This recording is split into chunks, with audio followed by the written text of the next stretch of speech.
ನಮಸ್ಕಾರ, ನೀವು ನೋಡ್ತಾ ಇರೋದು ಸಿಜೆ ಕರ್ನಾಟಕ ನ್ಯೂಸ್.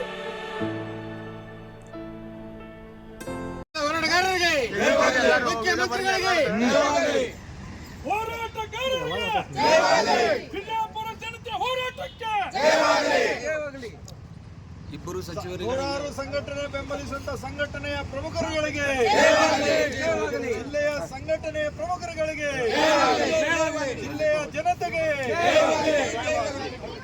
ಮಾಧ್ಯಮಗಳಿಗೆ, ಪತ್ರಕರ್ತರಿಗೆ, ಸಾಮಾಜಿಕ ನ್ಯಾಯ ಅಧಿಕಾರರಾಗಿರುವಂತಹ ಮುಖ್ಯಮಂತ್ರಿಗಳಿಗೆ, ಸಾಮಾಜಿಕ ನ್ಯಾಯ ಒದಗಿಸಿದಂತ ಮುಖ್ಯಮಂತ್ರಿಗಳಿಗೆ, ಸಾಮಾಜಿಕ ನ್ಯಾಯ ಒದಗಿಸಿದಂತ ಮುಖ್ಯಮಂತ್ರಿಗಳಿಗೆ, ಉಸ್ತುವಾರಿ ಸಚಿವ ಡಾಕ್ಟರ್ ಎಂ ಬಿ ಪಾಟೀಲ್ಗೆ, ಉಸ್ತುವಾರಿ ಸಚಿವ ಡಾಕ್ಟರ್ ಎಂ ಬಿ ಪಾಟೀಲ್ಗೆ, ಸಚಿವರಾಗಿರುವಂತಹ ಶಿವಾನಂದ ಪಾಟೀಲ್ರಿಗೆ, ಸಚಿವರಾಗಿ ಶಿವಾನಂದ ಪಾಟೀಲ್ರಿಗೆ, ಮೆಡಿಕಲ್ ಕಾಲೇಜ್ ಮಂಜೂರಾಗಲು ಸಹಕರಿಸಿದ ಮಾಧ್ಯಮಗಳಿಗೆ, ಮೆಡಿಕಲ್ ಕಾಲೇಜ್ ಮಂಜೂರಾಗಲು ಸಹಕರಿಸಿದ ಮಾಧ್ಯಮಗಳಿಗೆ, ಪತ್ರಕರ್ತರಿಗೆ, ಜನತೆಗೆ, ಹೋರಾಟಗಾರರಿಗೆ, ವಿಧಾನಸೌಧದಲ್ಲಿ ಚರ್ಚೆ ಮಾಡಿದಂತ ಶಾಸಕರುಗಳಿಗೆ, ವೈದ್ಯಕೀಯ ಕಾಲೇಜಿನ ಬಗ್ಗೆ ಚರ್ಚೆ ಮಾಡಿದಂತ ಶಾಸಕರುಗಳಿಗೆ ಬೇಕೇ ಬೇಕು.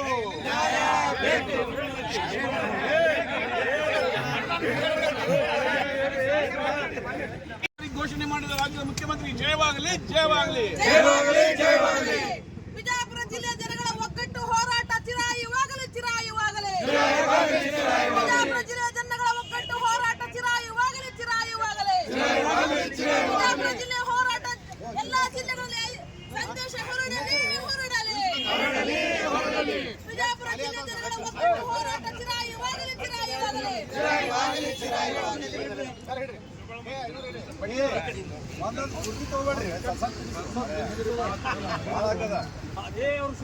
ಬಿಜಾಪುರದ ಹೋರಾಟದ ಸಂದೇಶ ರಾಜ್ಯದುದ್ದಕ್ಕೂ ಹರಡಲಿ, ಹರಡಲಿ. ಬಿಜಾಪುರ ಹೋರಾಟದ ಸಂದೇಶ ರಾಜ್ಯದುದ್ದಕ್ಕೂ ಹರಡಲಿ, ಹರಡಲಿ. ಸಾಮಾಜಿಕ ಹರಿಕರ ಮುಖ್ಯಮಂತ್ರಿ ಸಿದ್ದರಾಮಯ್ಯನವರಿಗೆ, ಸಾಮಾಜಿಕ ಹರಿಕರ ಸಿದ್ದರಾಮಯ್ಯನವರಿಗೆ, ಮುಖ್ಯಮಂತ್ರಿ ಸಿದ್ದರಾಮಯ್ಯನವರಿಗೆ, ಜಿಲ್ಲಾ ಉಸ್ತುವಾರಿ ಸಚಿವ ಡಾಕ್ಟರ್ ಎಂ ಬಿ ಪಾಟೀಲ್ರಿಗೆ, ಸಚಿವರ ಶಿವಾನಂದ ಪಾಟೀಲ್ರಿಗೆ, ಉಸ್ತುವಾರಿ ಸಚಿವರಾದ ಡಾಕ್ಟರ್ ಎಂ ಬಿ ಪಾಟೀಲ್ರಿಗೆ, ನಮ್ಮ ಮುಖ್ಯಮಂತ್ರಿಗಳಿಗೆ, ಸಾಮಾಜಿಕ ಅಧಿಕಾರರಾಗಿರುವಂತಹ ಮುಖ್ಯಮಂತ್ರಿಗಳಿಗೆ, ಸರ್ಕಾರಿ ವೈದ್ಯಕೀಯ ಕಾಲೇಜಿಗೆ ಹೋರಾಟಗಾರರಿಗೆ, ಸರ್ಕಾರಿ ವೈದ್ಯಕೀಯ ಕಾಲೇಜ್ ಹೋರಾಟಗಾರರಿಗೆ, ಸರ್ಕಾರಿ ವೈದ್ಯಕೀಯ ಕಾಲೇಜ್ ಹೋರಾಟಗಾರರಿಗೆ, ಬಿಜಾಪುರ ಜಿಲ್ಲೆ ಜನತೆಗೆ, ಬಿಜಾಪುರ ಜಿಲ್ಲೆ ಜನತೆಗೆ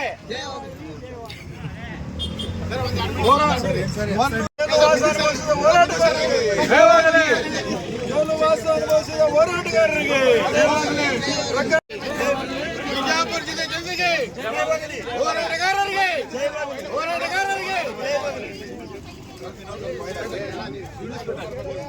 ಒಂದು ಬಜೆಟ್ ಅಧಿವೇಶನದಲ್ಲಿ ಸರ್ಕಾರಿ ಕಾಲೇಜ್, ಮೆಡಿಕಲ್ ಕಾಲೇಜ್ ಘೋಷಣೆ ಆಗಿದೆ. ಇದಕ್ಕೆ ನಿಮ್ಮ ಅಭಿಪ್ರಾಯ ಏನು ಸರ್? ಸರ್, ಇವತ್ತು ಕರ್ನಾಟಕ ಸರ್ಕಾರ ವತಿಯಿಂದ ಮಾನ್ಯ ಸಿದ್ದರಾಮಯ್ಯನವರು ವಿಜಯಪುರ ಹಾಗೂ ಕೋಲಾರ ಜಿಲ್ಲೆಗೆ ಸರ್ಕಾರಿ ವೈದ್ಯಕೀಯ ಕಾಲೇಜನ್ನು ಸ್ಥಾಪಿಸುವುದನ್ನು ಘೋಷಣೆ ಮಾಡಿದ್ದಾರೆ. ಇದರ ಬಗ್ಗೆ ಒಂದು ವಿಸ್ತೃತವಾದ ಒಂದು ಯೋಜನೆಯ ವರದಿಯನ್ನು ತಯಾರಿಸಲಾಗುವುದು ಅಂತ ಹೇಳಿದ್ದಾರೆ. ಇದು ನಮ್ಮ ಜಿಲ್ಲೆಯ ಬಹು ನಿರೀಕ್ಷಿತ ಒಂದು ಬೇಡಿಕೆ ಆಗಿತ್ತು. ಸುಮಾರು 106 ದಿನ ಒಂದು ಹೋರಾಟ ಸಮಿತಿ ವತಿಯಿಂದ ಇಲ್ಲಿ ಹೋರಾಟ ಮಾಡಿ ಈ ಒಂದು PPP ಮಾದರಿಯಲ್ಲಿ ಮಾಡುವಂಥ ಒಂದು ಮಾದರಿ ಕೈ ಬಿಡುವಂಥ ಒತ್ತಾಯ ಮಾಡಲಾಗಿತ್ತು ಮುಖ್ಯಮಂತ್ರಿಯವರಿಗೆ. ನಮ್ಮ ಒಂದು ಹೋರಾಟದ ಒಂದು ಆಕ್ರೋಶದಿಂದ, ನಮ್ಮ ಹೋರಾಟದ ಒಂದು ಒತ್ತಾಯದಿಂದ ಈ ಒಂದು ಒತ್ತಡಕ್ಕೆ ಮಣಿದು ರಾಜ್ಯ ಸರ್ಕಾರ ಈ ಒಂದು PPP ಮಾದರಿಯಲ್ಲಿ ನಿರ್ಮಾಣ ಆಗುವಂಥ ವೈದ್ಯಕೀಯ ಕಾಲೇಜನ್ನು ರದ್ದು ಮಾಡಿ ಇವತ್ತು ಅಧಿಕೃತವಾಗಿ ಬಜೆಟ್ನಲ್ಲಿ ಸರ್ಕಾರ ವೈದ್ಯಕೀಯ ಕಾಲೇಜನ್ನು ನಾವು ಘೋಷಣೆ ಮಾಡ್ತೀವಿ, ನಾವು ಸ್ಥಾಪನೆ ಮಾಡ್ತೀವಿ ವಿಜಯಪುರ ಜಿಲ್ಲೆಯಲ್ಲಿ ಅಂತೇಳಿ ಇವತ್ತು ಮುಖ್ಯಮಂತ್ರಿಗಳು ಬಜೆಟ್ನಲ್ಲಿ ಇವತ್ತು ಅಧಿಕೃತವಾಗಿ ಘೋಷಣೆ ಮಾಡಿದ್ದಾರೆ. ಇದು ಸರ್ಕಾರಿ ವೈದ್ಯಕೀಯ ಕಾಲೇಜ್ ಹೋರಾಟ ಸಮಿತಿ ವತಿಯಿಂದ ನಾವು ಸ್ವಾಗತವನ್ನು ಮಾಡ್ತೀವಿ. ಇದರ ಜೊತೆಗೆ ಈ ಒಂದು ವಿಸ್ತೃತ ವರದಿ ಏನಿದೆ ಆದಷ್ಟು ಬೇಗ ಬರುವ ಸಂಪುಟದಲ್ಲಿ ಈ ಒಂದು ವಿಸ್ತೃತ ಯೋಜನೆಯನ್ನು ರೆಡಿ ಆಗಬೇಕು. ಇದೇ ವರ್ಷ ಬಜೆಟ್ ಕೂಡ ಒಂದು ಹಣ ಕೂಡ ಮೀಸಲಿಡಬೇಕಂತೇಳಿ ಈ ಒಂದು ಸಚಿವ ಸಂಪುಟದಲ್ಲಿ ನಿರ್ಧಾರವನ್ನು ತಾವು ತೆಗೆದುಕೊಳ್ಳಬೇಕು. ಇದೇ ಬಜೆಟ್ನಲ್ಲಿ ತಾವು ಹಣ ಮೀಸಲಿಡ್ತೀರಾ ಅಂತ ಹೇಳಿದ್ರಿ. ಪರವಾಗಿಲ್ಲ, ವಿಜಯಪುರ ಜಿಲ್ಲೆಯ ಜನತೆ ಈ ನಿಮ್ಮ ಘೋಷಣೆಗೆ ಸ್ವಾಗತ ಮಾಡುತ್ತೆ. ಆದಷ್ಟು ಬೇಗ ಈ ಒಂದು ವಿಸ್ತೃತ ಯೋಜನೆ ವರದಿ ಆದಷ್ಟು ಬೇಗ ತಯಾರು ಮಾಡಿ ಆದಷ್ಟು ಬೇಗ ಸಚಿವ ಸಂಪುಟದಲ್ಲಿ ಹಣ ಮೀಸಲಿಡಬೇಕು. ವಿಜಯಪುರ ಜಿಲ್ಲೆಗೆ ಸರ್ಕಾರಿ ವೈದ್ಯಕೀಯ ಕಾಲೇಜ್ ಆದಷ್ಟು ಬೇಗ ಸ್ಥಾಪನೆ ಮಾಡಬೇಕು ಅಂತೇಳಿ ನಾವು ತಮ್ಮಲ್ಲಿ ವಿನಂತಿಸಿಕೊಳ್ತೇವೆ. ಸರ್, ಇದೇ ಮೆಡಿಕಲ್ ಕಾಲೇಜ್ ಸಂಬಂಧ ತಾವು ಜೈಲು ಒಳಗೆ ಹೋಗಿತ್ತು ಹೋರಾಟದಲ್ಲಿ. ಈಗ ಜೈಲಿನ ಹೊರಗೆ ಬಂದಿರಿ, ಮುಖ್ಯಮಂತ್ರಿಯವರು ಬಿಜಾಪುರಿಗೆ ಬರ್ತಾರೆ, ಆ ನಂತರ ಬಜೆಟ್ದಲ್ಲಿ ಇವತ್ತು ಅವರು ಘೋಷಣೆ ಮಾಡ್ತಾರೆ. ಆದರೆ ಹ್ಯಾಂಗೆ ಅನ್ನಿಸ್ತೀವಿ ನೋಡಿ, ಈ ಒಂದು ಹೋರಾಟ ನಮ್ಮ ವಿಜಯಪುರ ಜಿಲ್ಲೆಯ ಜನತೆಯ ಒಂದು ಸಪೋರ್ಟ್ದಿಂದ 106 ದಿನದ ಒಂದು ಹೋರಾಟದಲ್ಲಿ ಸಕ್ಸಸ್ಫುಲ್ ಆಗಿ ನಾವು ಹೋರಾಟ ಮಾಡಿದ್ವಿ. ಸೊ 106ನೇ ದಿನಕ್ಕೆ ಜೈಲಿಗೂ ಕೂಡ ಹೋಗಿ ಬಂದಿದ್ವಿ. ಜೈಲಲ್ಲಿ ಹೋದಾಗ ಕೂಡ ನಮ್ಮ ವಿಜಯಪುರ ಜಿಲ್ಲೆ ಜನತೆ, ಮಾಧ್ಯಮ ಮಿತ್ರರು ಎಲ್ಲ ನಮ್ಮ ಸಪೋರ್ಟಿಗೆ ನಿಂತು ಇತ್ತೀಚೆಗೆ ಹಾವೇರಿಗೆ ಬಂದಂಥ ಮುಖ್ಯಮಂತ್ರಿಯವರು ಹಾವೇರಿಯಲ್ಲಿ ವಿಜಯಪುರ ಜಿಲ್ಲೆಗೆ ಸರ್ಕಾರಿ ವೈದ್ಯಕೀಯ ಕಾಲೇಜನ್ನೇ ನಾವು ಸ್ಥಾಪಿಸ್ತೀವಿ ಅಂತ ಘೋಷಣೆ ಮಾಡಿದ್ರು. ಅದಾದಮೇಲೆ ವಿಜಯಪುರಕ್ಕೆ ಜನವರಿ 9ಕ್ಕೆ ಬಂದಾಗ ಇಲ್ಲೂ ಕೂಡ ನಾವು ವಿಜಯಪುರ ಜಿಲ್ಲೆಗೆ ಸರ್ಕಾರಿ ವೈದ್ಯಕೀಯ ಕಾಲೇಜನ್ನು ಸ್ಥಾಪನೆ ಮಾಡ್ತೀವಿ ಅಂತೇಳಿ ಮುಖ್ಯಮಂತ್ರಿಯವರು ಮರು ಘೋಷಣೆ ಮಾಡಿದಾಗ ವಿಜಯಪುರ ಜಿಲ್ಲೆ ಜನತೆ ಹೋರಾಟ ಸಮಿತಿ ಇದನ್ನು ಸ್ವಾಗತಿಸಿದ್ರು. ಇದಾದಮೇಲೆ ಇತ್ತೀಚೆಗೆ ಹಾವೇರಿಯಲ್ಲಿ ನಡೆದಂಥ ಸಮಾವೇಶದಲ್ಲೂ ಕೂಡ ಒಂದು ನಿಯೋಗ ಹೋಗಿ ಮುಖ್ಯಮಂತ್ರಿಯವರಿಗೆ ಮನವಿಯನ್ನು ಕೂಡ ಕೊಟ್ಟಿತ್ತು. ಇದೇ ಬಜೆಟ್ನಲ್ಲಿ ತಾವು ಅಧಿಕೃತವಾಗಿ ಘೋಷಣೆ ಮಾಡಬೇಕು, ಜೊತೆಗೆ ಸರ್ಕಾರಿ ವೈದ್ಯಕೀಯ ಕಾಲೇಜ್ ಸ್ಥಾಪನೆ ಮಾಡೋಕ್ಕೆ ಹಣವನ್ನು ಮೀಸಲಿಡಬೇಕು ಅಂತೇಳಿ ನಾವು ಮನವಿ ಕೂಡ ಮಾಡಿದ್ವಿ. ಅದಕ್ಕೆ ಒಂದು ಉತ್ತರವಾಗಿ ಇವತ್ತು ಮುಖ್ಯಮಂತ್ರಿಯವರು ಇವತ್ತು ಬಜೆಟ್ನಲ್ಲಿ ಅಧಿಕೃತವಾಗಿ ವಿಜಯಪುರಿಗೆ ಸರ್ಕಾರಿ ವೈದ್ಯಕೀಯ ಕಾಲೇಜ್ ಸ್ಥಾಪನೆ ಮಾಡ್ತೀವಿ ಅಂತ ಘೋಷಣೆ ಮಾಡಿದ್ದಾರೆ. ಈ ಒಂದು ಘೋಷಣೆ ಹೋರಾಟ ಸಮಿತಿ ಸ್ವಾಗತ ಮಾಡುತ್ತೆ. ಇವತ್ತೇನು ಮಾಡ್ತಾ ಇದೀವಿ ಸರ್? ಇವತ್ತು ಈ ಒಂದು ಹೇಳಿಕೆಗೆ ಪ್ರತ್ಯುತ್ತರವಾಗಿ ನಾವೆಲ್ಲ ಹೋರಾಟ ಸಮಿತಿಯ ವತಿಯಿಂದ ವಿಜಯಪುರ ಜಿಲ್ಲೆಯ ಜನರ ಜೊತೆ ಮತ್ತು ನಮಗೆ ಬೆಂಬಲ ಕೊಟ್ಟಂಥ ಎಲ್ಲರ ಒಂದು ಸಾಂಕೇತಿಕವಾಗಿ ಇವತ್ತೊಂದು ಸಿಹಿ ಹಂಚಿ ಒಂದು ಈ ಒಂದು ಹೇಳಿಕೆಯನ್ನು ನಾವು ಸ್ವಾಗತ ಮಾಡ್ತಾ ಇದ್ದೀವಿ. ಸೊ ಮುಂದೆ ಒಂದು ದಿನ ಒಂದು ಅಧಿಕೃತವಾಗಿ ಒಂದು ದಿನ ಎಲ್ಲರನ್ನೂ ಕರೆದು ಇನ್ನೊಂದು ದೊಡ್ಡ ಒಂದು ಸಂಭ್ರಮಾಚರಣೆ ಮಾಡ್ತೀವಿ ಅಂತೇಳಿ ಈ ಮೂಲಕ ತಮ್ಮನ್ನು ಹೇಳಿಕೆಯನ್ನು ಕೊಡ್ತಾ ಇದ್ದೀವಿ. ಇನ್ನೊಂದು ಸರ್, ಭವೇಶ್ ಸರ್, ನೀವು ಇಲ್ಲಿ 106 ದಿನಗಳ ಇಲ್ಲಿ ಪ್ರತಿಭಟನೆ ಹಚ್ಚಿದ್ರು. ಶಿವಾನಂದ ಪಾಟೀಲ್ ಅವರು ಬಂದಿತ್ತು, ಉಸ್ತುವಾರಿ ಸಚಿವ MB ಪಾಟೀಲ್ ಅವರು ಬಂದು ಹೋಗಿತ್ತು, ಬೇರೆ ಬೇರೆ ಶಾಸಕರು ಬಂದು, ನಗರ ಶಾಸಕರು ನಿಮ್ಮ ಬತ್ತಾಗ ಬಂದೋಗಬೇಕಾಗಿಲ್ಲ, ನೀವು ಒಳಗಡೆ ಹೋಗಿದ್ರು. ನೋಡಿ, ನಮ್ಮ ವಿಜಯಪುರ ಜಿಲ್ಲೆಯ 8 ಶಾಸಕರಲ್ಲಿ ಕೇವಲ 5 ಜನ ಶಾಸಕರು ಈ ಒಂದು ವೇದಿಕೆ ಬಂದು ಬೆಂಬಲವನ್ನು ಸೂಚಿಸಿದ್ರು. ಮುದ್ದೇಬೇಳೆ ಶಾಸಕರು ಬಂದಿದ್ದಿಲ್ಲ, ಸಿಂದಗಿ ಶಾಸಕರು ಬಂದಿದ್ದಿಲ್ಲ. ವಿಜಯಪುರ ನಗರದಲ್ಲಿ ನಡೀತಾ ಇರೋ ಹೋರಾಟದಲ್ಲಿ ವಿಜಯಪುರ ನಗರ ಶಾಸಕರಾದ ಬಸವನಗೌಡ ಪಾಟೀಲ್ ಯತ್ನಾಳ್ ಅವರು ಕಡೆಗೂ ಬರಲೇ ಇಲ್ಲ. ಆ ಒಂದು ಅಸಮಾಧಾನ ನಮಗೂ ಕೂಡ ಇದೆ, ವಿಜಯಪುರ ನಗರ ಜನರಿಗೂ ಕೂಡ ಇದೆ. ಯಾಕಂದರೆ ಈ ಒಂದು ವಿಜಯಪುರ ನಗರದಲ್ಲಿ ಸುಮಾರು 106 ದಿನ ನಡೀತಿರುವಂಥ ಹೋರಾಟದಲ್ಲಿ ನಗರ ಶಾಸಕರು ಪ್ರತಿಯೊಂದು ವಿಷಯದಲ್ಲಿ ಒಂದು ಮಾತಾಡುವಂಥ ನಗರ ಶಾಸಕರು ನಮ್ಮ ಜಿಲ್ಲೆಗೆ ಸರ್ಕಾರಿ ವೈದ್ಯಕೀಯ ಕಾಲೇಜ್ ಬೇಕು ಅಂತೇಳಿ ಬೇಡಿಕೆಯಲ್ಲಿ ತಮ್ಮ ಒಂದು ಸಪೋರ್ಟು, ಒಂದಿಷ್ಟು ಸಪೋರ್ಟ್ ಕೂಡ ನಮ್ಮ ವೇದಿಕೆ ಒಂದು ಕೊಡಲಿಲ್ಲ. ಇದು ಒಂದು ಬೇಜಾರ ಸಂಗತಿ. ಇಷ್ಟೆಲ್ಲ ಆದರೂ ಕೂಡ ಇನ್ನೂವರೆಗೂ ನಮ್ಮ ಪರವಾಗಿ ಅವರು ಹೇಳಿಕೆ ಬಂದಿಲ್ಲ. ಸರ್ಕಾರಿ ವೈದ್ಯಕೀಯ ಕಾಲೇಜ್ ಘೋಷಣೆ ಮಾಡಿದ್ರ ಮೇಲೂ ಅದಾದಮೇಲೂ ಕೂಡ ಅವ್ರ ಬಾಯಿಂದ ಒಂದು ಸಪೋರ್ಟಿವ್ ಆಗಿ ಒಂದು ಸ್ಟೇಟ್ಮೆಂಟ್ ಬರಲಿಲ್ಲ. ಯಾಕಂದರೆ ಈ ಒಂದು ಪಿ ಮಾದರಿಯಲ್ಲಿ 500 ಕೋಟಿಯಲ್ಲಿ ಅವರೇ ಒಂದು ಹೂಡಿಕೆ ಮಾಡೋದು ಅವ್ರು ಹೊಂಟಿದ್ರು. ಮೋಸ್ಟ್ಲಿ ಈ ಒಂದು ಘೋಷಣೆಯಿಂದ ಅವರಿಗೆ ಒಂದು ಮನಸ್ಸಿಗೆ ನೋವು ಉಂಟಾಗಿರ್ಬೋದು. ಹೀಗಾಗಿ ಅವರು ಈ ಒಂದು ಸಪೋರ್ಟಿವ್ ಆಗಿ ಒಂದು ಸ್ಟೇಟ್ಮೆಂಟ್ ಕೊಟ್ಟಿಲ್ಲ. ಪರವಾಗಿಲ್ಲ, ವಿಜಯಪುರ ಜಿಲ್ಲೆ ಜನರು ನಮ್ಮ ಜೊತೆ ಇದೆ. ಹೀಗಾಗಿ ನಗರ ಶಾಸಕರು ಒಂದು ದೊಡ್ಡ ಮನಸ್ಸು ಮಾಡಿ ಇದಕ್ಕೊಂದು ಸಪೋರ್ಟ್ ಕೊಡಬೇಕಾಗಿತ್ತು, ಕೊಟ್ಟಿಲ್ಲ. ಅದೇ ಒಂದು ಬೇಜಾರ ಸಂಗತಿ. ಸರ್, ತಮ್ಮ ಹೆಸರು? ಭೋಗೇಶ್ವರಿ ಘೋಷಣೆ ಮಾಡಿದ ರಾಜ್ಯದ ಮುಖ್ಯಮಂತ್ರಿ ಜಯವಾಗಲಿ, ಜಯವಾಗಲಿ. ವಿಜಯಪುರ ಜಿಲ್ಲೆಯ ಜನಗಳ ಒಗ್ಗಟ್ಟು ಹೋರಾಟ ಚಿರಾಯುವಾಗಲಿ, ಚಿರಾಯುವಾಗಲಿ. ವಿಜಯಪುರ ಜಿಲ್ಲೆಯ ಜನಗಳ ಒಗ್ಗಟ್ಟು ಹೋರಾಟ ಚಿರಾಯುವಾಗಲಿ, ಚಿರಾಯುವಾಗಲಿ.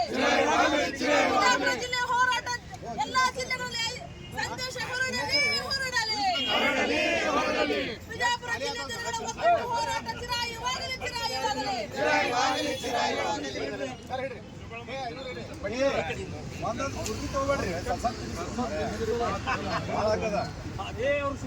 ವಿಜಯಪುರದ ಹೋರಾಟದ ಸಂದೇಶ ರಾಜ್ಯದುದ್ದಕ್ಕೂ ಹರಡಲಿ, ಹರಡಲಿ. ವಿಜಯಪುರ ಹೋರಾಟದ ಸಂದೇಶ ರಾಜ್ಯದುದ್ದಕ್ಕೂ ಹರಡಲಿ, ಹರಡಲಿ. ಸಾಮಾಜಿಕ ಹರಿಕರ ಮುಖ್ಯಮಂತ್ರಿ ಸಿದ್ದರಾಮಯ್ಯನವರಿಗೆ, ಸಾಮಾಜಿಕ ಹರಿಕಾರ ಸಿದ್ದರಾಮಯ್ಯನವರಿಗೆ, ಮುಖ್ಯಮಂತ್ರಿ ಸಿದ್ದರಾಮಯ್ಯನವರಿಗೆ, ಜಿಲ್ಲಾ ಉಸ್ತುವಾರಿ ಸಚಿವ ಡಾಕ್ಟರ್ ಎಂ.ಬಿ. ಪಾಟೀಲ್ರಿಗೆ,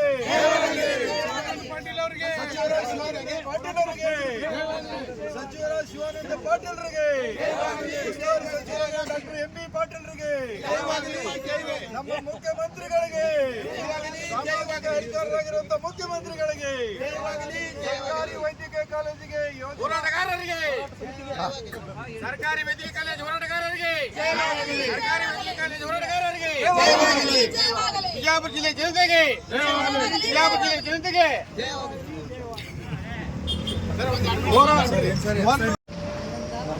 हमें से तो मेरे पास कैश रहता है और फोन पे मांगते स्टार्ट है हाँ यस सर जय भीम हाँ ನನ್ನ ಹೆಸರು ಕಿರಣ್ ಬೆಂಕೇರಿ. ಇವತ್ತು ಸುದಿನ ನಮ್ಮ ಹೋರಾಟ ಸರ್ಕಾರಿ ವೈದ್ಯಕೀಯ ಕಾಲೇಜ್ಗೋಸ್ಕರ 106 ಅನಿರ್ದಿಷ್ಟ ಸುದೀರ್ಘವಾಗಿ ನಾವು ಇಷ್ಟು ದೊಡ್ಡ ಹೋರಾಟನ ಮಾಡಿದ್ದೀವಿ. ಅದಕ್ಕಾಗಿ ಆ ಹೋರಾಟಕ್ಕೋಸ್ಕರ ಇವತ್ತು ಯಶಸ್ಸು ಕಂಡಿದ್ದ ದಿನ. ನಾವು ಈ ಹೋರಾಟದ ಯಶಸ್ಸಿನ ಸುದಿನವಾಗಿದೆ ಇವತ್ತು. ಯಾಕಂದರೆ ಒಂದು ಸರ್ಕಾರಿ ವೈದ್ಯಕೀಯ ಕಾಲೇಜ್ಗೋಸ್ಕರ ಭಾಳಷ್ಟು ಶಿಕ್ಷಣ ಕಲಿಯುವಂಥ ಜೀವಿಗಳಿಗೆ, ಶಿಕ್ಷಣ ಪ್ರೇಮಿಗಳಿಗೆ, ಬಡವರಾಗಿರುವಂಥ ವಿದ್ಯಾರ್ಥಿಗಳಿಗೆ ಸರ್ಕಾರಿ ವೈದ್ಯಕೀಯ ಕಾಲೇಜು ಭಾಳಷ್ಟು ಮುಖ್ಯವಾದಂಥವು. ಅವರ ಒಂದು ಆಸೆ ಆಕಾಂಕ್ಷೆ ಮತ್ತು ಅವರ ಒಂದು ಹೋರಾಟ, ಅವ್ರಿಗೋಸ್ಕರ ನಾವು ಸರ್ಕಾರಿ ವೈದ್ಯಕೀಯ ಕಾಲೇಜ್ಗೋಸ್ಕರ ಹೋರಾಟ ಮಾಡಿ ಇವತ್ತು ಯಶಸ್ವಿ ಆಗಿದೆ. ನಮ್ಮ ಹಿಂದೆ ಬಿಜಾಪುರ ಜನತೆ ನಮ್ಮನ್ನು ಕೈ ಬಿಡಲಿಲ್ಲ. ಅವರ ಒಂದು ಬಿಜಾಪುರ ಜನತೆಯ ಒಂದು ಬೆಂಬಲವಾಗಿ ತಗೊಂಡು ಅವರ ಒಂದು ಬೆಂಬಲದಿಂದ ಈ ಯಶಸ್ಸು ಕಂಡಿದ್ದು. ಆಮೇಲೆ ಪ್ರತಿಯೊಬ್ಬರು ಕೂಡ ಪ್ರತಿಯೊಂದು ಸಂಘಟನೆಗಾರರು, ಹೋರಾಟಗಾರರು, ಪ್ರತಿಯೊಂದು ಸಂಘಟನೆ ಬಿಜಾಪುರದಲ್ಲಿರುವಂಥ ಪ್ರತಿಯೊಂದು ಸಂಘಟನೆ ಹೋರಾಟಗಾರರು ನಮಗೆ ಬೆಂಬಲವನ್ನು ಕೊಟ್ಟಿದ್ದಾರೆ. ಮಾಧ್ಯಮ ಮಿತ್ರರು ಕೂಡ ಬೆಂಬಲವನ್ನು ಕೊಟ್ಟಿದ್ದಾರೆ. ಅವರೆಲ್ಲರೂ ಬಿಜಾಪುರ ಜನತೆ ಕೂಡ ಬೆಂಬಲವಾಗಿ ನಿಂತಿದ್ದಕ್ಕೆ ಈ ಹೋರಾಟ ಯಶಸ್ವಿಯಾಯಿತು. 106 ದಿನ ಸುದೀರ್ಘವಾದಂಥ ಈ ಹೋರಾಟಕ್ಕೆ ನ್ಯಾಯ ಸಿಕ್ತು. ಇದು ಪ್ರತಿಯೊಂದು ವಿದ್ಯಾರ್ಥಿಗಳ ಕನಸಾಗಿತ್ತು. ಈ ಕನಸು ನೆರವೇರಿತು. ಹಾಗಾಗಿ ಮಾನ್ಯ ಮುಖ್ಯಮಂತ್ರಿ ಸಿದ್ದರಾಮಯ್ಯ ಸರ್ಗೆ ನಾವು ಚಿರಋಣಿಯಾಗಿರ್ತೇವೆ. ನಮ್ಮ ಹೋರಾಟಕ್ಕೆ ಬೆಲೆ ಕೊಟ್ಟಿದ್ದಕ್ಕೆ ನಮಗೆ ಸಾರ್ಥಕತೆ ಆದಂಥ ದಿನ ಇದು. ಸರ್ ನಿಮ್ಮ ಹೆಸರು? ಕಿರಣ್ ಬೆಲಿಂಕೇರಿ, ಬಿಜಾಪುರ ಅಂಬೇಡ್ಕರ್.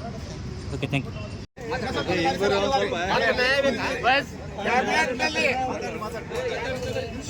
ಬರುವ ಕ್ಯಾಬಿನೆಟ್ ಅಲ್ಲಿ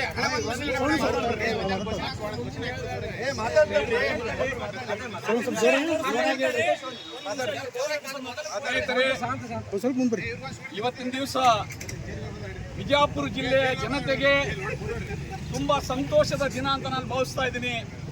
ಯಾಕಂದ್ರೆ ಈ ಕರ್ನಾಟಕ ರಾಜ್ಯದ ಸನ್ಮಾನ್ಯ ಮುಖ್ಯಮಂತ್ರಿಗಳು ಆದಂತ ಶ್ರೀಮಾನ್ ಸಿದ್ದರಾಮಯ್ಯ ಸಾಹೇಬರು ಇವತ್ತು ಬಜೆಟ್ ಮಂಡಿಸುವಾಗ ಅಲ್ಲಿ ಒಂದು ಬಹಳ ಮುಖ್ಯವಾದ ಅಂಶವನ್ನು ಅವರು ಹೇಳಿದ್ದಾರೆ. ಬಿಜಾಪುರ ಮತ್ತು ಕೋಲಾರ ಎರಡು ಜಿಲ್ಲೆಯಲ್ಲಿ ಸರ್ಕಾರಿ ವೈದ್ಯಕೀಯ ಕಾಲೇಜನ್ನು ಪ್ರಾರಂಭ ಮಾಡಲಿಕ್ಕೆ ಒಂದು ವಿಸ್ತೃತವಾದಂಥ ವರದಿನ ರೆಡಿ ಮಾಡಲಿಕ್ಕೆ ಬಜೆಟ್ನಲ್ಲಿ ಘೋಷಣೆ ಮಾಡಿದ್ದಾರೆ. ಇದನ್ನ ನಾವು ಹೋರಾಟ ಸಮಿತಿಯಿಂದ ಸಂಪೂರ್ಣವಾಗಿ ಸ್ವಾಗತಿಸ್ತಾ ಇದ್ದೀವಿ.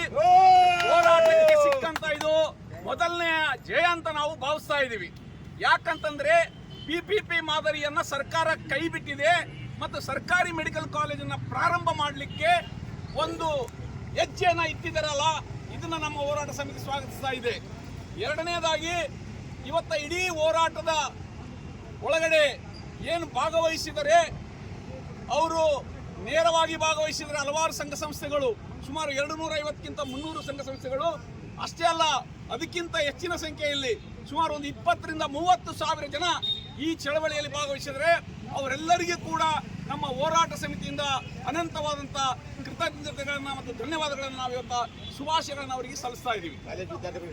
ಎರಡನೇದಾಗಿ ಕಾಲೇಜು ವಿದ್ಯಾರ್ಥಿಗಳು, ವಿದ್ಯಾರ್ಥಿನಿಯರು ಎಲ್ಲರೂ ಕೂಡ ಇದರಲ್ಲಿ ಭಾಗವಹಿಸಿದರೆ, ಕಲಾವಿದರು, ಆಮೇಲೆ ಸಾಹಿತಿಗಳು ಭಾಗವಹಿಸಿದರೆ, ಬೇರೆ ಬೇರೆ ಸಂಘ ಸಂಸ್ಥೆಯವರು ಭಾಗವಹಿಸಿದರೆ, ಇದು ಧರ್ಮಾತೀತ ಜಾತ್ಯತೀತವಾಗಿ ನಡೆದಂಥ ಚಳವಳಿಯಾಗಿದ್ದು ಅವರೆಲ್ಲರೂ ಕೂಡ ಈ ಬಿಜಾಪುರ ಜಿಲ್ಲೆಯವರು ಅಷ್ಟೇ ಅಲ್ಲ, ಅನಿವಾಸಿ ಬಿಜಾಪುರ ಜಿಲ್ಲೆಯವರು ಯಾರು ಬಿಜಾಪುರ ಜಿಲ್ಲೆಯಿಂದ ಬಿಟ್ಟು ಬೆಂಗಳೂರಿನಲ್ಲಿದ್ದಾರೆ, ರಾಜ್ಯದ ಬೇರೆ ಬೇರೆ ಜಿಲ್ಲೆಗಳಲ್ಲಿದ್ದಾರೆ, ಅವರೆಲ್ಲರೂ ಕೂಡ ಈ ಹೋರಾಟವನ್ನು ಬೆಂಬಲಿಸಿದರೆ, ಈ ಹೋರಾಟ ಯಶಸ್ವಿಯಾಗಲಿಕ್ಕೆ ಪ್ರಯತ್ನ ಮಾಡಿದರೆ ಅವರೆಲ್ಲರನ್ನು ಕೂಡ ನಾವು ಇವತ್ತು ನೆನೆಸ್ಕೊಳ್ತಾ ಇದ್ದೀವಿ ಸ್ನೇಹಿತರೆ. ಅಷ್ಟೇ ಅಲ್ಲದೆ ನಾವು ಸರ್ಕಾರಕ್ಕೆ ಮನವಿ ಮಾಡ್ಕೊಳ್ತಾ ಇದ್ದೀವಿ. ಸರ್ಕಾರ ಇವತ್ತು ಬಜೆಟ್ನಲ್ಲಿ ಘೋಷಣೆ ಮಾಡಿದ್ದನ್ನು ನಾವು ಸ್ವಾಗತಿಸ್ತಾ ಆದಷ್ಟು ಬೇಗ ಈ ವಿಸ್ತೃತ ವರದಿಯನ್ನು ತಯಾರು ಮಾಡಿ ಅದನ್ನು ಅನುಷ್ಠಾನ ತರಬೇಕು. ಮತ್ತು ಮುಂದಿನ ಕ್ಯಾಬಿನೆಟ್ ಮೀಟಿಂಗ್ನಲ್ಲಿ ಬಜೆಟ್ನ ಅನೌನ್ಸ್ ಮಾಡಬೇಕಂತೇಳಿ ಕೂಡ ನಾವು ಹೋರಾಟ ಸಮಿತಿಯಿಂದ ಸರ್ಕಾರದಲ್ಲಿ ಮನವಿ ಮಾಡ್ಕೊಳ್ತಾ ಇದ್ದೀವಿ ಸ್ನೇಹಿತರೆ. ಯಾಕಂದರೆ ಇದು ಹೋರಾಟ ಒಂದು ದಿವಸ 2 ದಿವಸ ನಡೆದಿಲ್ಲ. ಇವತ್ತು ನೆನಪಿಸ್ಕೊಳ್ಬೇಕಾಗಿದೆ, ಕಳೆದ 4 ತಿಂಗಳ ಹೋರಾಟ ಆಯಿತು. ಸೆಪ್ಟೆಂಬರ್ 18ರಿಂದ ಜನವರಿ 1ನೇ ತಾರೀಕುವರೆಗೆ 116 ದಿವಸ ಹೋರಾಟ ಆದ ನಂತರ ಜನವರಿ 1ನೇ ತಾರೀಕು ನಡೆದ ಹೋರಾಟದಲ್ಲಿ ಏನು ಗಲಾಟೆ ಆಯಿತು. ಅವತ್ತ ಪ್ರತಿಭಟನೆ ಹತ್ತಿಕ್ಕಿದ್ರು, ಅರೆಸ್ಟ್ ಮಾಡಿದ್ರು, ಜೈಲಿಗೆ ಹಾಕಿದ್ರು. ನಾವೆಲ್ಲ 14 ದಿವಸ ಜೈಲಿನಲ್ಲಿ ಬಂದಿವಿ. ಇನ್ನೂ ಕೂಡ ನಮ್ಮ ಮೇಲೆ ಕೇಸ್ಗಳಿದೆ. 23 ಜನ ಮೇಲೆ ಕೇಸ್ ಇದೆ. ಇವತ್ತು 27 ಜನರ ಮೇಲೆ ಕೇಸ್ ಇದೆ. ಅದರಲ್ಲಿ 12 ಜನ ಹೆಣ್ಮಕ್ಳಿದ್ದಾರೆ. ಅವರೆಲ್ಲರೂ ಕೂಡ ಇವತ್ತು ಜಾಮೀನಿನ ಮೇಲೆ ಹೊರಗಡೆ ಬಂದಿದ್ದಾರೆ. ನಮಗೆ ಯಾರಿಗೂ ಕೂಡ ಕೋರ್ಟ್ನಿಂದ ವಿಮುಕ್ತಿ ಸಿಕ್ಕಿಲ್ಲ. ಇನ್ನು ನಾವು ಕೋರ್ಟ್ಗೆ ಅಡ್ಡಾಡಬೇಕಾಗಿದೆ. ಆದರೆ ಒಂದು ವಿಷಯ ನಾನು ಸ್ಪಷ್ಟಪಡ್ತೇನೆ ಸರ್ಕಾರಕ್ಕೆ, ಇವತ್ತು ನಮ್ಮ ಹೋರಾಟ ನಾವು ಕೈ ಬಿಟ್ಟಿಲ್ಲ. ನಮ್ಮ ಹೋರಾಟ ಸಮಿತಿ ಇದನ್ನ ಸ್ವಾಗತ ಮಾಡ್ತಾ ಇದೆ ಅಂದ್ರೆ ಅರ್ಥ ನಾವು ಸರ್ಕಾರಕ್ಕೆ ಸಮ್ಮತಿ ಕೊಡ್ತಾ ಇದ್ದೀವಿ. ಸರ್ಕಾರ ಒಂದು ದಿಶೆಯಲ್ಲಿ ಪ್ರಾರಂಭ ಮಾಡಿದರೆ ಕೆಲಸವನ್ನ ಅವರಿಗೆ ಸಂಪೂರ್ಣ ನಾವು ಬೆಂಬಲ ಕೊಟ್ಟು ಆದಷ್ಟು ಬೇಗ ಸರ್ಕಾರಿ ವೈದ್ಯಕೀಯ ಕಾಲೇಜನ್ನು ಪ್ರಾರಂಭಿಸಬೇಕನ್ನೋದು ನಮ್ಮ ಉದ್ದೇಶ ಆಗಿದೆ. ಅದಕ್ಕೆ ನಮ್ಮ ಹೋರಾಟ ಸಮಿತಿಯಿಂದ ನಾವು ಇವತ್ತು ಸ್ವಾಗತವನ್ನು ಕೊಡ್ತಾ ಇದ್ದೀವಿ ರಾಜ್ಯ ಸರ್ಕಾರಕ್ಕೆ. ಬಟ್ ಮುಂದಿನ ದಿನಗಳಲ್ಲಿ ಎಷ್ಟು ಬೇಗ ಅಂತಷ್ಟು ಬೇಗ ಈ ವಿಸ್ತೃತ ವರದಿಯನ್ನ ಅವರು ಅನುಷ್ಠಾನಕ್ಕೆ ತರಲಿಕ್ಕೆ, ಯೋಜನಾ ವರದಿಯನ್ನ ಅನುಷ್ಠಾನಕ್ಕೆ ತರಲಿಕ್ಕೆ ಬಜೆಟ್ನ ಮಂಡಿಸಬೇಕು, ಬಜೆಟ್ನ ಅಲಾಟ್ ಮಾಡಬೇಕಂತ ಕೂಡ ನಾವು ಇವತ್ತು ಸರ್ಕಾರವನ್ನ ಮತ್ತು ರಾಜ್ಯದ ಮುಖ್ಯಮಂತ್ರಿ ಅವರಲ್ಲಿ ನಾವು ಮನವಿ ಮಾಡ್ಕೊಳ್ತಾ ಇದ್ದೀವಿ, ವಿನಂತಿ ಮಾಡ್ಕೊಳ್ತಾ ಇದ್ದೀವಿ. ಸೊ ಈ ಒಂದು ಚಳವಳಿ ನಿಂತಿಲ್ಲ. ಚಳವಳಿಯನ್ನು ನಾವು ತಾತ್ಕಾಲಿಕವಾಗಿ ಸ್ಥಗಿತಗೊಳಿಸಿದ್ದೇವೆ. ಸರ್ಕಾರದ ನಡೆ ನೋಡಿಕೊಂಡು ಸರ್ಕಾರ ಯಾವ ರೀತಿ ಒಂದು ವೈದ್ಯಕೀಯ ಕಾಲೇಜ್ ಪ್ರಾರಂಭ ಮಾಡಲಿಕ್ಕೆ ಪ್ರಯತ್ನ ಮಾಡ್ತಾ ನೋಡಿಕೊಂಡು ನಮ್ಮ ಹೋರಾಟ ಸಮಿತಿಯ ಮುಂದಿನ ತೀರ್ಮಾನವನ್ನು ನಾವು ಕೈಗೊಳ್ತೀವಿ ಹೋರಾಟ ಸಮಿತಿಯಲ್ಲಿ. ಧನ್ಯವಾದಗಳು. ಬಿ ಭಗವಾನ್ ರೆಡ್ಡಿ, ಹೋರಾಟ ಸಮಿತಿಯ ಹೋರಾಟ ಸಮಿತಿಯ ಇನ್ನೂರ ಮುಖಂಡರಂತ ಬೇಕಂತೇಳಿ ಇದೇ ಅಂಬೇಡ್ಕರ್ ಸರ್ಕಲ್ನಲ್ಲಿ ನಾವು 106 ದಿನಗಳ ಒಂದು ಧರಣಿ ಸತ್ಯಾಗ್ರಹವನ್ನು ಮಾಡಿದ್ವಿ.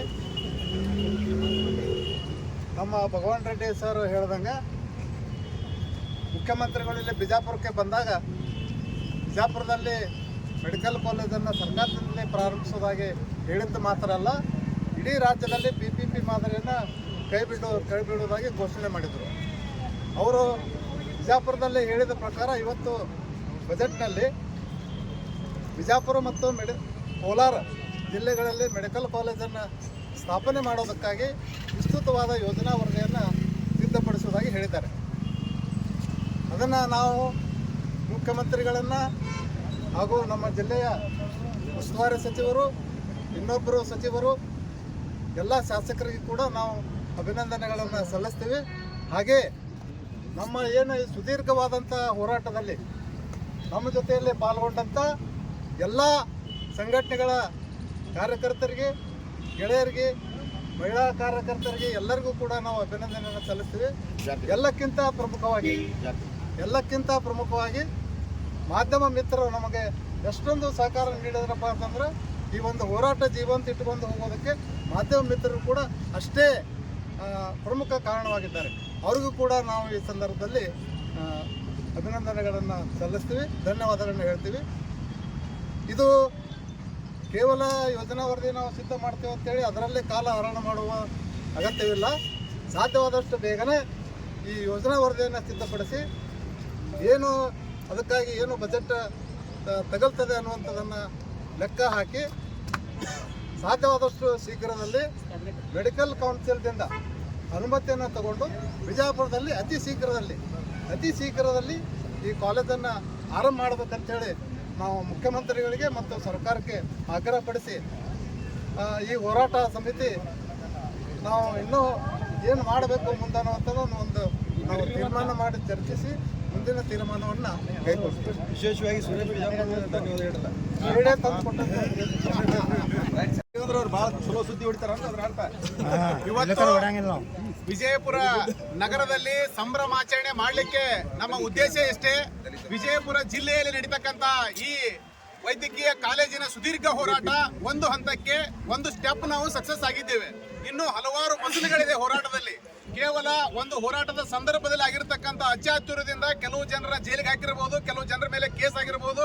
ಆದರೆ ಇದರಿಂದ ಸಾವಿರಾರು ಜನರ ಹೋರಾಟದ ಒಂದು ಶಕ್ತಿ ಇದೆ. ಸಾವಿರಾರು ಜನರ ಏನಪ್ಪ ಅಂತ ಶ್ರಮ ಇದೆ. ಆ ಶ್ರಮದ ಪ್ರತಿಫಲವಾಗಿ ಇಂದು ಸರ್ಕಾರ ಮಣಿದಿದೆ. ಸರ್ಕಾರ ಮಣಿದು ಏನಪ್ಪ DPR ಮಾಡಲಿಕ್ಕೆ ಒಪ್ಪಿಕೊಂಡಿದೆ. ಅದನ್ನೇನಪ್ಪ ಅಂತ ಸರ್ಕಾರದ ಅನುದಾನ ಬಜೆಟ್ನಲ್ಲಿ ಅನುದಾನ ಇಟ್ಟಿದೆ. ಆ ಕಾರಣಕ್ಕಾಗಿ ಸರ್ಕಾರದ ಈ ನಡೆಯನ್ನು ಸ್ವಾಗತಿಸ್ತಾ ಮುಂದಿನ ದಿನಮಾನಗಳಲ್ಲಿ ಖಂಡಿತವಾಗ್ಲೂ ಮೆಡಿಕಲ್ ಕಾಲೇಜ್ ಮಾಡ್ತೀವಿ ಅಂತಕ್ಕಂಥ ಬದ್ಧತೆಯೊಂದಿಗೆ DPR ಅನ್ನ ಏನಪ್ಪಾ ಅಂತ ಕೈಗೆತ್ತಿಕೋಬೇಕು ಮತ್ತು ಕೈಗೆತ್ತಿಕೊಂಡು ಹಂತ ಹಂತವಾಗಿ ಅನುದಾನ ಒದಗಿಸಿ ಮೆಡಿಕಲ್ ಕಾಲೇಜ್ ಸ್ಥಾಪನೆ ಮಾಡಬೇಕು ಅಂತಕ್ಕಂಥ ಈ ಹೋರಾಟ ನಿರಂತರವಾಗಿ ಜಾರಿ ಇರ್ತದೆ. ವಿದ್ಯಾರ್ಥಿ ಯುವ ಜನರ ಧ್ವನಿಯಾಗಿ ನಾವು ರೋಹಿತ್ ವೇಮುಲು ಆಕ್ಟ್ ಅನ್ನ ಸರ್ಕಾರದಲ್ಲಿ ಜಾರಿ ಮಾಡಬೇಕು ಅಂತಕ್ಕಂಥ ದೊಡ್ಡ ಕೂಗನ್ನು ನಾವು ಮಾಡಿದ್ವಿ. ಅದಕ್ಕೆ ಸರ್ಕಾರ ಸ್ಪಂದಿಸಿ ಏನಪ್ಪಾ ಅಂತ ಶಿಕ್ಷಣ ಸಂಸ್ಥೆಗಳಾಗ್ತಕ್ಕಂಥ ತಾರತಮ್ಯವನ್ನು ಖಂಡಿಸಲಿಕ್ಕೆ ರೋಹಿತ್ ವೇಮುಲು ಆಕ್ಟ್ ಅನ್ನು ಕೂಡ ಈ ಬಜೆಟ್ ನಲ್ಲಿ ಘೋಷಣೆ ಮಾಡಿರೋ ಕಾರಣಕ್ಕಾಗಿ ಅದನ್ನು ಕೂಡ ನಾವೇನಪ್ಪಾ ಅಂತಂದ್ರೆ ಈ ಸಂದರ್ಭದಲ್ಲಿ ಸ್ವಾಗತ ಮಾಡ್ತೇವೆ. ಮತ್ತು ಬಹುದಿನಗಳ ಬೇಡಿಕೆ ಆಗಿರ್ತಕ್ಕಂಥದ್ದು ವಿಶ್ವವಿದ್ಯಾಲಯಗಳು ಮತ್ತು ಕಾಲೇಜುಗಳಲ್ಲಿ ಒಂದು ಚುನಾವಣೆಗಳನ್ನ ಪ್ರಾರಂಭ ಮಾಡಬೇಕು. ವಿದ್ಯಾರ್ಥಿ ಯುವ ಜನರಲ್ಲಿ ನಾಯಕತ್ವ ಗುಣಗಳನ್ನು ಬೆಳೆಸಬೇಕು. ಆ ಮೂಲಕ ಏನಪ್ಪಾ ಅಂತಂದ್ರೆ ವಿದ್ಯಾರ್ಥಿಗಳು ಈ ರಾಜ್ಯದ ಚುಕ್ಕಾಣಿ ಹಿಡಿತಕ್ಕಂಥ ನಾಯಕತ್ವ ವಹಿಸಿಕೊಳ್ಬೇಕು ಅಂತಕ್ಕಂಥ ಬೇಡಿಕೆ ಇಟ್ಟುಕೊಂಡು ನಾವು ಹಲವಾರು ಹೋರಾಟಗಳನ್ನು ಮಾಡಿದ್ದೇವೆ. ಅದಕ್ಕೆ ಸರ್ಕಾರ ಸ್ಪಂದಿಸಿ ಎಂದು ಏನಪ್ಪಾ ಅಂತಂದ್ರೆ ವಿಶ್ವವಿದ್ಯಾಲಯಗಳು ಮತ್ತು ಕಾಲೇಜ್ ಕ್ಯಾಂಪಸ್ಗಳಲ್ಲಿ ಚುನಾವಣೆ ಘೋಷಣೆ ಮಾಡಿದೆ. ಅದನ್ನು ಕೂಡ ನಾವು ಈ ಸಂದರ್ಭದಲ್ಲಿ ಸ್ವಾಗತ ಮಾಡ್ತಾ ಈ ಬಜೆಟ್ನ ಒಟ್ಟಾರೆ ಒಳ್ಳೆಯ ಅಂಶಗಳಿಗೆ ಸ್ವಾಗತ ಮಾಡಿ ವಿಜಯಪುರ ಜಿಲ್ಲೆಯ ಜನರ ಮತ್ತು ವಿಜಯಪುರ ಜಿಲ್ಲೆಯ ವಿದ್ಯಾರ್ಥಿ ಯುವ ಜನರ ಬದುಕಿಗಾಗಿ ಒಂದು ಉದ್ಯೋಗ ಸೃಷ್ಟಿ ಮಾಡತಕ್ಕಂಥ ಒಂದು ದೊಡ್ಡ ಯೋಜನೆಯನ್ನ ವಿಜಯಪುರ ಜಿಲ್ಲೆಗೆ ಕೊಡಬೇಕಾಗಿತ್ತು. ಆ ಯಾವ ಯೋಜನೆಗಳು ಕೂಡ ವಿಜಯಪುರ ಜಿಲ್ಲೆಯ ಬಜೆಟ್ ನಲ್ಲಿ ಘೋಷಣೆ ಮಾಡದೇ ಇರತಕ್ಕಂಥದ್ದನ್ನು ಈ ಸಂದರ್ಭದಲ್ಲಿ ನಾನು ಏನಪ್ಪಾ ಅಂತ ಖಂಡಿಸ್ತಾ ಮುಂದಿನ ಏನಪ್ಪಾ ದಿನಮಾನಗಳಲ್ಲಿ ಈ ಬಜೆಟ್ ನಲ್ಲಿ ಏನಪ್ಪಾ ಅಂತ ವಿಜಯಪುರ ಜಿಲ್ಲೆಗೆ ಉದ್ಯೋಗ ಸೃಷ್ಟಿ ಮಾಡತಕ್ಕಂಥ ಯಾವುದಾದ್ರೂ ದೊಡ್ಡ ಯೋಜನೆಯನ್ನ ವಿಜಯಪುರ ಜಿಲ್ಲೆಗೆ ಸರ್ಕಾರದ ಕಾರ್ಖಾನೆಗಳನ್ನ ಪ್ರಾರಂಭಿಸಬೇಕು. ಸರ್ಕಾರ ಕಾರ್ಖಾನೆಗಳ ಪ್ರಾರಂಭಿಸುವ ಮಾಡೋದ್ರ ಮುಖಾಂತರ ಈ ಭಾಗದ ವಿದ್ಯಾರ್ಥಿ ಯುವ ಜನರ ಬದುಕಿಗೆ ಆಸರೆ ಆಗಬೇಕು ಅಂತಕ್ಕಂಥ ಒಂದು ನಾನು ಏನಪ್ಪಾ ಅಂತ ಆಗ್ರಹವನ್ನು ಮಾಡ್ತಾ ಈ ಯೋಜನೆಯಲ್ಲಿ ಈ ಬಜೆಟ್ ನಲ್ಲಿ ಘೋಷಣೆ ಮಾಡಿರ್ತಕ್ಕಂಥ ಎಲ್ಲ ಒಳ್ಳೆಯ ಅಂಶಗಳೊಂದಿಗೆ ನಾನು ಬಹಳ ಗುರುತಿಸಬಹುದಾಗಿರ್ತಕ್ಕಂಥ ಅಂಶಗಳಪ್ಪ ಅಂತಂದ್ರೆ ಕಾಲೇಜುಗಳಲ್ಲಿ ಚುನಾವಣೆ ಮತ್ತು ಇನ್ನೊಂದಪ್ಪ ರೋಹಿತ್ ವೇಮುಲು ಆಕ್ಟ್ ಮತ್ತು ವಿಜಯಪುರ ಜಿಲ್ಲೆಗೆ ವೈದ್ಯಕೀಯ ಕಾಲೇಜಿಗೆ DPR ಗೆ ಒಂದು ವರದಿಯನ್ನು ಕೇಳಿರ್ತಕ್ಕಂಥದ್ದನ್ನು ನಾವು ಸ್ವಾಗತ ಮಾಡಿ ಈ ಸಂದರ್ಭದಲ್ಲಿ ನಾನು ಸರ್ಕಾರಕ್ಕೆ ಅಭಿನಂದನೆಗಳನ್ನ ಸಲ್ಲಿಸ್ತಾ ಇದ್ದೇನೆ.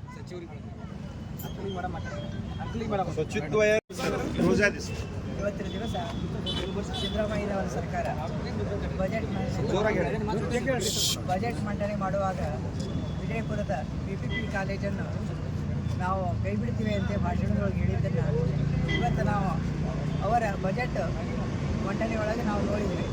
ಯಾವ ರೀತಿಯೊಳಗೆ ಅವರು ವಿಜಯಪುರಕ್ಕೆ ಕಾಲೇಜು ಸ್ಥಾಪನೆಗೆ ಡೆವಲಪ್ಮೆಂಟ್ ಮಾಡೋ ಸಲುವಾಗಿ ವಿಸ್ತೃತ ವರದಿಯನ್ನು ಕೇಳ್ಯಾರ.